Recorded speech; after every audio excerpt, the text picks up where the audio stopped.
सक्तवसुली संचालनालयाने वसई विरार महापालिकेचे माजी आयुक्त अनिल कुमार पवार यांच्यावर 169 कोटी रुपयांहून अधिक लाच जमविण्याचा गंभीर आरोप केला होता।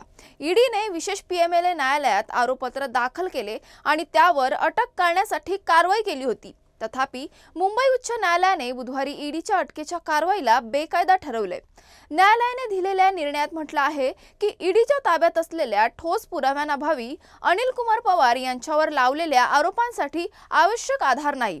न्यायालयाने सांगितले की पीएमएलए कायद्यातील कलम 19 अंतर्गत अटक करण्यासाठी दोषी असल्याचे ठोस पुरावे असणे आवश्यक होते, परंतु ईडीकडे असे कोणतेही ठोस पुरावे नव्हते। यामुळे अटक करण्याची कारवाई बेकायदा ठरली आहे। तसेच न्यायालयाने कनिष्ठ न्यायालयाच्या कोठडीत संबंधित आदेश रद्द करत याचिकाकर्त्याला सोडण्याचे आदेश दिले।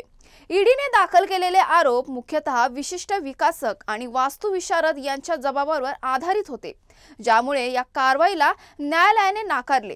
या निर्णयामुळे ईडीला मोठा धक्का बसलाय, कारण एकीकडे त्यांनी 169 कोटी रुपयांहून अधिक लाच प्रकरणाचा दावा केला होता, तर दुसरीकडे न्यायालयाने पुराव्यांच्या अभावामुळे त्यांना मोठा धक्का दिला आहे।